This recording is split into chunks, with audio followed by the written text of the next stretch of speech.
اعوذ باللہ من الشیطان الرجیم بسم اللہ الرحمن الرحیم زینا للناس، مزین کی گئی ہیں لوگوں کے لیے حب الشہوات، شہوات کی محبت، مرغوب چیزوں کی محبت۔ اب وہ شہوات کون سی چیزیں ہیں؟ من النساء، عورتوں سے، والبنین، اور بیٹوں کی محبت، والقناطیر، اور وہ خزانے، المقنطرہ جو جمع کیے گئے، جمع کیے ہوئے خزانے، من الذهب والفضہ، سونے اور چاندی کے، سونے اور چاندی کے جمع کرنے کے خزانے بھی لوگوں کے لیے مزین کیے گئے، والخیل المسومہ، اور عمدہ نشان لگے ہوئے گھوڑے، اچھی نسل کے گھوڑے پالنا، والانعام، اور مویشی، والحرث، اور کھیتی باڑی۔ ذالک متاع الحیات الدنیا، یہ تو دنیا کی زندگی میں فائدہ اٹھانے کا سامان ہے۔ واللہ عندہ حسن المآب، اور بہترین ٹھکانہ تو اللہ کے پاس ہے۔ قل، اے میرے نبی آپ کہہ دیجئے ان لوگوں کو، اؤنبئکم، کیا میں تمہیں بخیر من ذالکم، ان چیزوں سے زیادہ بہتر چیز نہ بتاؤں؟ اللہ کے نبی نے پھر آگے فرمایا للذین اتقوا، ان لوگوں کے لیے کہ جو تقوی اختیار کرتے ہیں، عند ربہم، اپنے رب کے پاس، جنات، باغات ہوں گے، ایسے باغات کے تجری من تحتها الانہار، جن کے نیچے نہریں جاری ہوں گی، خالدین فیہا، وہ اس میں ہمیشہ ہمیشہ رہیں گے، ہمیشہ رہنے والے ہیں، اور وازواج مطہرۃ، ان کے لیے پاکیزہ بیویاں ہوں گی، ورضوان من اللہ، اور اللہ تعالیٰ کی طرف سے ان کے لیے خوشخبری ہوگی، خوشنودی ہوگی، رضا ہوگی اللہ کی۔ واللہ بصیر بالعباد، اور اللہ تعالیٰ نگاہ میں رکھتا ہے بندوں کو دیکھنے والا۔ سورہ آل عمران کی 14 اور 15 نمبر آیت آج کے درس میں تلاوت ہوئی ہے۔ گزشتہ درس میں، گزشتہ آیت میں یہ وعید اللہ نے سنائی تھی کہ جو لوگ کفر کے پروگرام کو دنیا میں غالب دیکھنا چاہتے ہیں، کفر کے لیے کام کرتے ہیں، ان کے مال اور اولاد قیامت والے دن ان کو کام نہیں آئیں گے۔ اور ساتھ ہی اللہ جل شانہ نے یہ بشارت بھی سنائی کہ ایسے لوگ، کافر لوگ، آخر مغلوب ہوں گے، اللہ ان کو غلبہ نہیں دے گا، ہمیشہ وہ مغلوب ہوں گے اور جہنم کی طرف اگٹھے کیے جائیں گے۔ آج کے درس میں اللہ تعالیٰ نے گمراہی کے اسباب بیان فرمائے کہ انسان کب گمراہ ہوتا ہے، اس کے گمراہی کی وجوہات کیا بنتی ہیں، جو وجہ ہیں وہ اسباب ہیں جو گمراہی اور ضلالت کے اللہ نے آج کے درس میں بیان فرمائے۔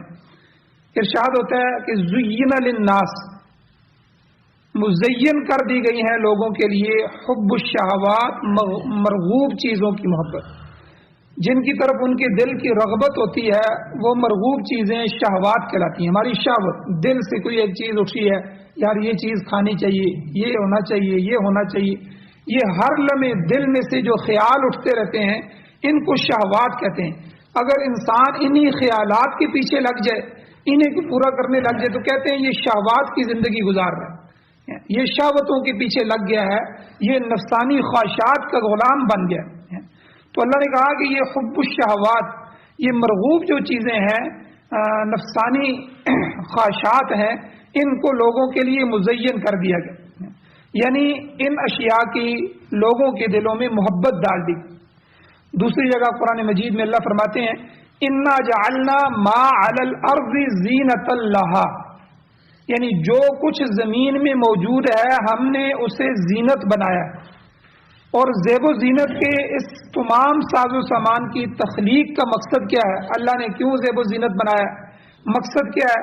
لیبلوکم ایکم احسن عملا، تاکہ لوگوں کو آزمایا جائے، ان کا امتحان لیا جائے کہ ان میں سے اچھے عمل کرنے والا کون ہے اور برائی کا راستہ اختیار کرنے والا کون ہے۔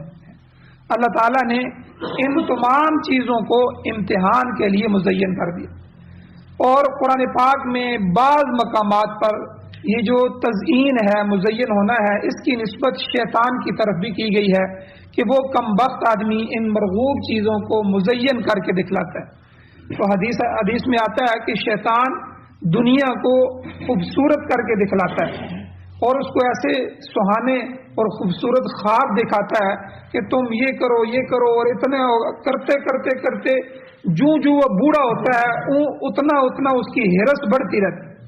وہ یہ نہیں دیکھتا میں 50 سال سے 60 سال سے اوپر ہو گیا ہوں، اب بونس کی زندگی شروع ہو گئی ہے، پتہ نہیں 2 سال ہیں 3 سال ہیں، ایک لمحہ ہے کہ بھی نہیں ہے، لیکن وہ اس کی ہرس اتنی ہے کہ شاید اس نے 10,000 سال جینا، اتنی لمبی ہرس لے کے بیٹھتا ہے. تو یہ شیطان جو ہے اس کے لیے ان سب چیزوں کو مزین کرتا ہے، اسی میں ان کا دل لگا دیتا ہے. پھر اللہ کے راستے میں نکلنا، اللہ کے لیے آنا اور اللہ کے لیے بیٹھنا، اللہ کے ذکر کی مجلسوں میں بیٹھنا، اور یہ اس کے لیے مشکل ہو جاتا ہے. کیونکہ دنیا، یاد رکھیں، جس دل میں دنیا ہو اس دل میں اللہ کی محبت نہیں آ سکتی. یہ دل ایک ایسی چیز ہے، اس میں 2 نفی مثبت چیزیں جو ہے وہ جمع نہیں ہو سکتی. حلال بھی جمع ہو، حرام بھی جمع ہو جائے. اسی طرح اللہ کی محبت بھی آ جائے اور ساتھ اللہ کے غیر کی محبت بھی آ جائے. آپ اگر اللہ کی محبت کو پکائیں گے، اس دل میں لانے کی کوشش کریں گے، مجاہدہ کریں گے، اس کے لیے اس کے راستے میں نکلیں گے، اللہ کا بیٹھ کے ذکر کریں گے، تلاوت کریں گے، یہ ساری اللہ کی محبت کو کھینچنے والی چیزیں. جب آپ ان میں محنت کریں گے، اس کے لیے وقت نکالیں گے، تو اللہ کی محبت آنا شروع ہو جائے گی. دنیا سے آپ کا دل اچاٹ ہونا شروع ہو جائے گی، دنیا آپ کے سامنے حقیر ہونا شروع. اور جب اسی دل میں آپ دنیا کی محبت کو پکائیں گے، یہاں بیٹھے تو دنیا، وہاں بیٹھے تو دنیا. میں کبھی سیاسی لوگوں کے مجلس میں نہیں بیٹھتا. یہ جو ملک لوگ ہوتے ہیں، بڑے لوگ ہوتے ہیں، ان کی مجلس میں نہیں بیٹھتا. یعنی ان کی تحقیر کے لیے نہیں، بڑے اچھے لوگ بھی ہوتے ہیں ان میں، لیکن ان کی مجلس ہمیشہ دنیا کی ہوتی ہے.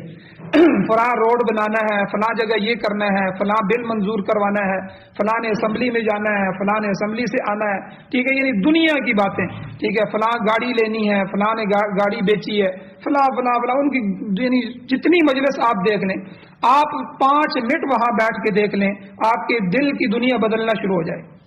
یعنی دنیا کی مجلس. آپ اللہ والوں کی مجلس میں چلے جائیں، قرآن والوں کی، ذکر والوں کی مجلس میں چلے جائیں، آپ 5-10 منٹ وہاں بیٹھیں، آپ دیکھیں گے آپ کے دل کی دنیا بدلنا شروع ہو جائے گی، اللہ یاد آنا شروع ہو جائے گا. تو یہ مجالس کا اثر ہوتا ہے. اچھی مجلسیں اچھے خیالات دل میں لاتی ہیں اور اچھی امنگ اور امیدیں پیدا کرتی ہیں اور اللہ کے ساتھ تعلق کو جوڑتی ہیں. بری مجلسیں شیطان کی مجلسیں ہوتی ہیں. اور اسی لیے دنیا کے اندر ہم آئے ہیں، دنیا کی مجلس ہمیں اختیار کرنے کا حکم بھی دیا گیا ہے، بیٹھیں مشورہ کریں، آپ نے دنیا کی باتیں بھی کرنی ہے، ظاہر بات ہے. تو لیکن جب آپ مجلس سے اٹھیں تو فوراً حضور نے جو ہے دعا سکھلائی، دعا کریں، اے اللہ ہم سے کوئی ایسی بات ہو گئی ہو اس میں ہماری مغفرت فرمائی. تو اس لیے جو گمراہی کے راستے ہیں، ان راستوں میں سے یہ دنیا کی جتنی چیزیں ہیں وہ ہمارے سامنے شیطان کی طرف سے مزین کی جاتی ہیں. تو اس آیت کریمہ میں جن چیزوں کا ذکر کیا گیا ہے وہ اکثر و بیشتر انسان کی گمراہی کا سبب بنتی ہیں. ان چیزوں میں علماء لکھتے ہیں 2 پہلو ہیں. یاد رکھیں یہ چیزیں ہم نے استعمال بھی کرنی ہے، گھر میں رہنا ہے، ظاہر بات ہے گھر سے محبت بھی ہوگی، اولاد ہوگی تو اولاد سے محبت بھی ہوگی، دکان بنائی ہے تو دکان سے محبت بھی ہوگی. تو یاد رکھیں 2 پہلو ہیں محبت کے یا ان چیزوں کے. ایک ہوتی ہے فطرتی، ٹھیک ہے، فطری امر، اور ایک ہوتا ہے غیر فطری. ایک راستہ فطرت کا ہوتا ہے، ایک راستہ غیر فطرتی ہوتا ہے. اگر ان مرغوب چیزوں کو اسی انداز پر رکھا جائے جس پر انہیں رکھنا مقصود ہے، یعنی ان کی رغبت دل میں حد سے زیادہ نہ گزر جائے، حد سے زیادہ تجاوز نہ ہو جائے، تو یہ ایک فطرتی چیز ہے، اللہ نے فطرت میں رکھا ہے، اس سے منع نہیں کیا گیا، اس میں کوئی برائی نہیں ہے، کوئی قباحت نہیں ہے. البتہ دوسری چیز، جب ان چیزوں کی رغبت میں انسان غلو اور زیادتی پیدا ہو جائے تو یہی اشیاء غیر فطرتی بن کر گمراہی کا ذریعہ بن جاتی ہے. انہی چیزوں کی غیر فطری محبت میں مبتلا ہو کر لوگ اللہ تعالیٰ کی اطاعت چھوڑ دیتے ہیں، اللہ کی محبت دل سے نکل جاتی ہے، جس کی وجہ سے وہ گمراہی کے گڑھوں میں جا کر گرتے ہیں. وگرنہ یہی چیزیں فطرت کے مطابق اپنے حدود کے اندر ہیں تو ان سے فائدہ حاصل کرنا جائز ہے. ان اشیاء کو شہوات یعنی خواہشات کے لفظ سے قرآن پاک نے تعبیر کیا ہے، اور ان کا ذکر ابھی آگے اللہ تفصیل کے ساتھ فرما رہے ہیں. فرمایا کہ مزین کی گئی ہے زین للناس، لوگوں کے لیے حب الشہوات، خواہشات کی محبت. پہلی محبت اللہ نے کیا بیان فرمائی؟ من النساء، عورتوں کی محبت. کہ اس فہرست میں سب سے پہلا نمبر عورت کا آتا ہے، یعنی عورتوں کی محبت انسانوں کے دلوں میں مزین کر دی گئی، اور جب لوگ اس محبت میں مبتلا ہو کر غفلت کا شکار ہو جاتے ہیں، حد سے زیادہ محبت اور اطاعت الہی کا دامن چھوڑ دیتے ہیں، تو گمراہی کے گڑھے میں جا گرتے ہیں۔ حدیث میں آتا ہے، حضور علیہ السلام نے فرمایا، میں اپنی امت میں عورتوں سے بڑھ کر خطرناک فتنہ کوئی چھوڑ کے نہیں چلا، یعنی میں دنیا سے جا رہا ہوں لیکن عورت سے بڑا فتنہ جو ہے میں لوگوں میں چھوڑ کے نہیں جا رہا، یعنی اتنا بڑا فتنہ، یعنی مردوں کے حق میں مجھے سب سے زیادہ خطرہ عورتوں کی طرف سے، یہ بڑا خطرناک فتنہ ہے۔ اس کی محبت میں مبتلا ہو کر انسان اللہ سے غافل ہو جاتا ہے اور خیر سے بیگانہ ہو جاتا ہے، محض نفسانی خواہشات کا غلام اور بندہ بن کر رہ جاتا ہے۔ آج ہمارے گھروں کو دیکھیں کہ سارا نظام عورت چلا رہی ہے، جس ملک کو عورت چلائے گی، جس فیکٹری کو عورت چلائے گی، جس گھر کو عورت چلائے گی، ٹھیک ہے، وہ سمجھیں کہ وہ تباہ ہو گئے۔ اسی لیے عورت کو نبی پیدا نہیں کیا گیا، عورت کو حکمرانی نہیں دی گئی، تو کیوں کہ عورت کا یہ کام نہیں ہے۔ عورت کو جس کام کے لیے پیدا کیا گیا ہے، اب گھر کے نظام کو چلانا یہ تو عورت کے ذمے ہے، لیکن بازار کے سیٹ اپ کو چلانا یہ عورت کے ذمے نہیں ہے۔ اب ہمارے بچوں کو کس سکول میں داخل کروانا ہے باپ کو پتہ ہی نہیں ہے، اچھا جاؤ یار، دیکھو یہ 3-4 سکول ہیں جن میں پھر ٹور کے دیکھو جس میں مرضی داخل کرو، چاہے وہ کسی مرزائی کا ہو، چاہے وہ کسی لبرل کا ہو، چاہے وہ کسی رافضی کا ہو، ہمیں اس سے کیا غرض ہے؟ عورت کو بھیج دیا۔ اب بچے کے کپڑے لینے ہیں، مرد ہے تو اس نے انتخاب کرنا ہے کہ یہ شریعت کے مطابق ہے کہ نہیں ہے، پینٹ شرٹ ہے، اگر یہ تو انگریز کا لباس ہے، میں نے اپنے بچے کے لیے نہیں خریدنا۔ تصویریں ہیں کپڑوں کے اوپر، تو تصویر والے کپڑے تو اس پر تو برکت ہی نہیں آتی۔ جس بچے کو تتلیاں ہوں، تصویر لگی ہوئی ہو، جانوروں کی تصویریں ہوں جن کپڑوں پر پرنٹ ہوں، بھائی جن یورپ سے یہ کپڑے بنے ہوئے آتے ہیں، چائنا سے آتے ہیں، وہ تو کافر ملک ہیں، وہ تو آپ خود بھی پہنتے ہیں، ہمارے لیے بھی بنائیں گے۔ بھائی اپنی پروڈکٹ خود تیار کرو، ایسے کپڑے تیار کر کے بازار میں بھیجو جو کم از کم سنت کے مطابق ہوں، یا کم از کم حرام کی چیزوں میں مبتلا نہ ہو۔ تصویر حرام ہے، اگر ان کپڑوں پر پرنٹ ہوگی تو تمہارے بچے کو جب لگے ہوں گے تو کس طرح اللہ کی رحمت آئے گی اس پر؟ تو یہ تو مرد نے فیصلہ کرنا ہے، خود بازار جائے، اپنی بیوی کے لیے بھی تنگ کپڑے نہ ہوں عورتوں کے، پجامہ ٹائپ کے کپڑے نہ ہوں عورتوں کے، اور اسی طرح چھوٹے کپڑے نہ ہوں عورتوں کے، اور کھلے گریبان والے کپڑے نہ ہوں عورتوں کے۔ تو یہ مرد نے دیکھنا ہے۔ اب مرد نے کیا کیا، یہ ذمہ داری اپنی بیوی پہ ڈال دی، اچھا بازار جاؤ اپنے لیے کپڑے لے آؤ، پیسے میں دے دیتا ہوں۔ اب وہ جاتی ہیں، کوئی ٹراؤزر لے کے آ رہی ہے، کوئی تنگ جو ہے شلوار جو ہے بالکل پجامے ٹائپ کی لے کے آ رہی ہے، اور کوئی کیا لے کے آ رہی ہے، کوئی چھوٹے چھوٹے کپڑے پہنے ہوئے ہیں عورتوں نے، ٹھیک ہے، جن کو دیکھ کے جو ہے بندہ شرما جاتا ہے، اور اس پہ غیرت کو شرم نہیں آتی کہ اس کی بیوی، اس کی بچی اس کے سامنے وہ کپڑے پہن کے باہر نکل کے جا رہی ہے بازار میں۔ تو یہ کیا ہوا ہے کہ جب سے ہمارے یہ معاملات ہمارے عورتوں کے ہاتھوں میں آئے ہیں، آپ دیکھ لیں پتہ ہی نہیں چلتا کہ اسلام کدھر ہے۔ تو اس لیے حضور نے کیا فرمایا، میں دنیا سے جا رہا ہوں لیکن سب سے بڑا فتنہ جس کا مجھے لوگوں کے لیے ڈر ہے وہ عورت کا فتنہ ہے۔ اس لیے عورت کو اچھا کھلائیں، اچھا پہلائیں، اس سے محبت کریں اور اس کی گھر کی ذمہ داریاں اس کے اوپر ڈالیں، لیکن باہر کی ذمہ داریوں کو خود اٹھائیں۔ تو جو آدمی اس سے غافل ہوگا وہ خیر سے غافل ہو جائے گا، خیر اس کے گھر سے، اس کے نظام سے رخصت ہو جائے گی۔ اسی لیے مرد اور زن کا جو رشتہ ہے یہ ایک فطری رشتہ ہے، یاد رکھیں، عورت اور مرد کا جو رشتہ اللہ تعالیٰ نے بڑا عجیب رشتہ بنایا ہے۔ فرمایا میں نے انسان کو مٹی سے بنایا، اللہ فرماتے ہیں پھر اس کا جوڑا بھی اسی سے پیدا کیا، یعنی مرد کے مقابلے میں دوسری صنف اللہ نے عورت کو پیدا فرمایا۔ اور کس وجہ سے؟ اللہ کہتے ہیں لِتَسْكُنُوا إِلَيْهَا، یعنی مرد ان کے ذریعے سکون حاصل کریں۔ غم اور پریشانی کی صورت میں عورت مرد کے لیے مرہم کا کام دے۔ گھر میں آدمی باہر، چونکہ باہر کے کام مرد کے ذمہ ہے، باہر اس کا نقصان ہو گیا، کوئی مسئلہ ہو گیا، پریشانی ہوگی، اب گھر میں داخل ہوا، عورت نے 2-4 الفاظ ایسے کہہ دیے تو اس کی پریشانی دور ہو جاتی۔ یاد رکھیں حضور علیہ الصلوۃ والسلام جب کفار سے تنگ ہو کے گھر آتے تھے، جو ہے کبھی سن رہے ہیں حضرت بلال کو مارا جا رہا ہے، کبھی کس کو، تو حضور کو دلی تکلیف ہوتی تھی، دکھ ہوتا تھا کہ ہمارے ساتھیوں کو جو ہے تکلیفیں دی جا رہی اسلام کے راستے میں۔ جب گھر آتے تھے تو حضرت خدیجہ رضی اللہ تعالیٰ حضور کی ڈھارس بناتی تھی، حضور کو ہمت دلاتی تھیں اور حضور علیہ الصلوۃ والسلام کے سامنے ایسے الفاظ کہتی تھیں. آپ دیکھیں کہ سب سے پہلی وحی جو نازل ہوئی تو حضور کہاں پر رہے تھے, حضور کو اس سے پہلے تجربہ نہیں تھا. ٹھیک ہے, حضرت جبرائیل آئے کہ اتنا بڑا ایک فرشتہ آیا ہے اور آ کے حضور کو دبا رہا ہے اپنے سینے سے لگا کے, فرمایا اقرا, پڑھیے آپ, اقرا بسم ربک الذی خلق. آخر تیسری دفعہ جب وہ دباتا ہے تو حضور پڑھتے ہیں, لیکن حضور کی کیفیت ایسی ہے کہ گھر پہنچتے ہیں تو زمبلونی زمبلونی, مجھے کپڑا اوڑھ دو کپڑا اوڑھ دو, یعنی جس طرح سردی لگی ہوتی ہے بندہ کانپ رہا ہوتا ہے. تو حضرت خدیجہ گھبرا گئی کہ یہ کیا ہو گیا ہے. تو اس سے جب وہ کیفیت پوچھی تو اتنے عجیب جملے ارشاد فرمائے, آج بھی بخاری شریف میں اور حدیث میں ہیں. فرمایا کہ حضور آپ صبر کریں, آپ یتیموں کے سر پہ ہاتھ رکھنے والے ہیں, اللہ آپ کو ضائع نہیں کرے گا, آپ تو لوگوں کو رستہ دکھلانے والے ہیں, تو آپ تو جو ہے گرے ہوئوں کو اٹھانے والے ہیں. اور اس طرح کے ایسے الفاظ اس عورت نے کہے, حضرت خدیجہ نے.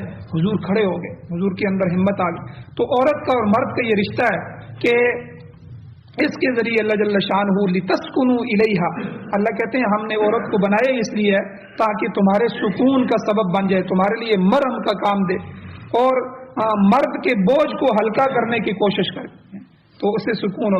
نفسانی خواہشات کی تکمیل کا تمہارے لیے ذریعہ ہے. اگر نفسانی خواہشات کا ذریعہ پورا کرنے کا عورت نہ ہوتی تو کتنے معاملات گڑبڑ ہو جاتے.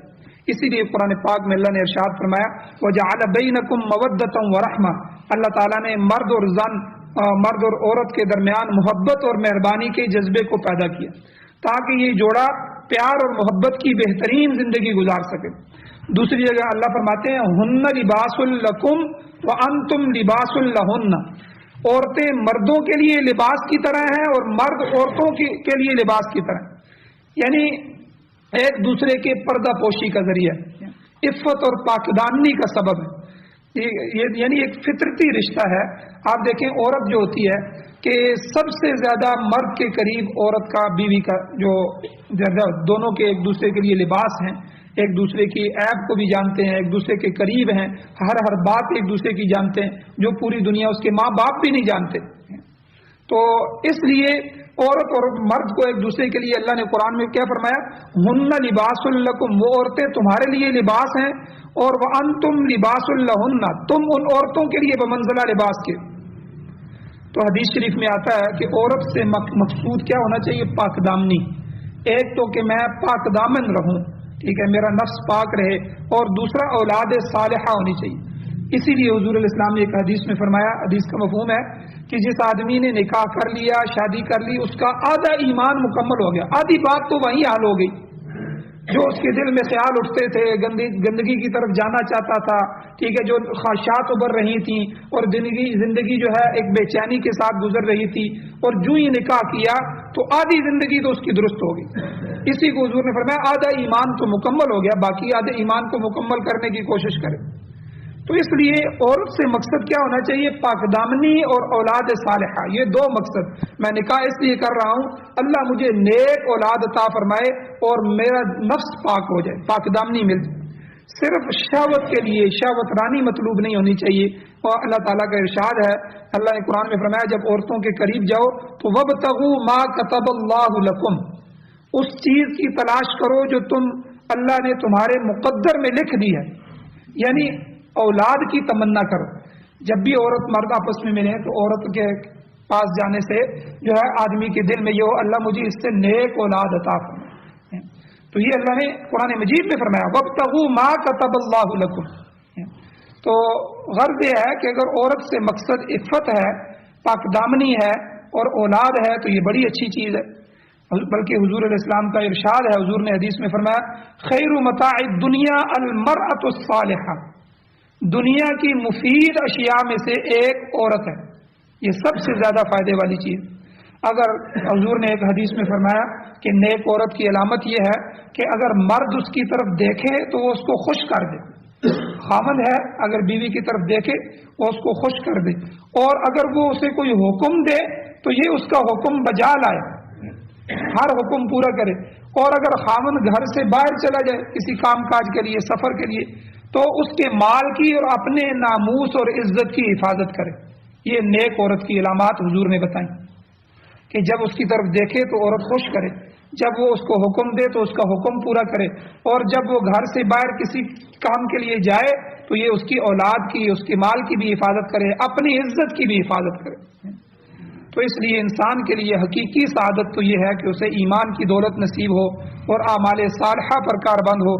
دنیاوی سعادت کے متعلق مسند احمد شریف کی روایت میں آتا ہے کہ حضور صلی اللہ علیہ وسلم نے فرمایا جس کو دنیا میں 3 چیزیں حاصل ہو گئیں وہ سعادت مند ہو گیا۔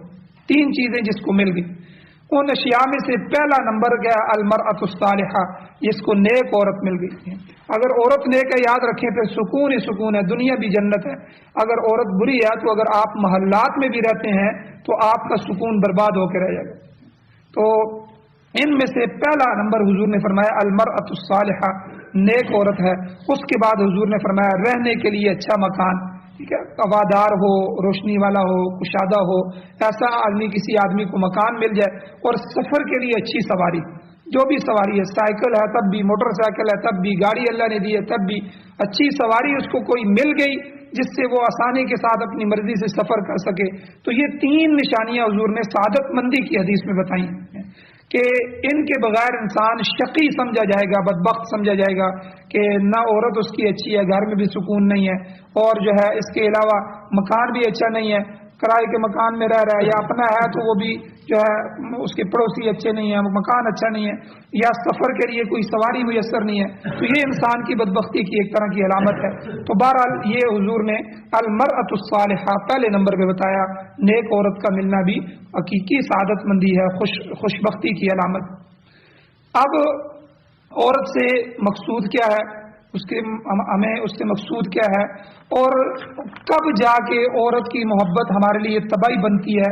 انشاءاللہ کل کے درس میں خرابی کی بنیاد کہاں سے شروع ہوتی ہے، کہ کون سی محبت جو ہے، یہ تو حضور نے جو آج کی حدیث میں بتائی ہیں یہ تو جائز محبت ہے، یہ تو ایسی عورت ہونی چاہیے، لیکن کہاں خرابی پیدا ہوتی ہے اور کہاں سے نقصان ہوتا ہے، تو انشاءاللہ کل کے درس میں بیان کیا جائے گا۔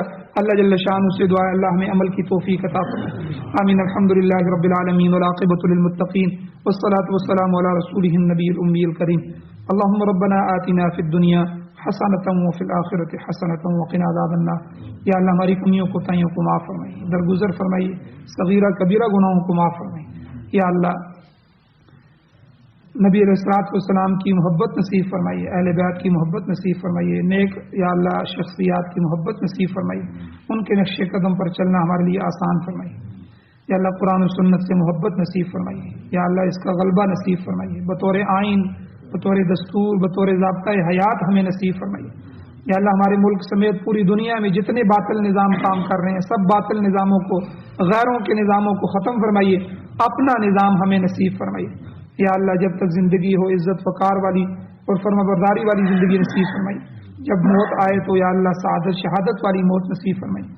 یا اللہ جو بیمار ہیں ان کو شفا عطا فرمائیے، یا اللہ جو مقروض ہیں ان کے قرضوں کے پورا کرنے کے اسباب پیدا فرمائیے، ہماری دعاؤں کو محض اپنے فضل و کرم سے قبول فرمائیے۔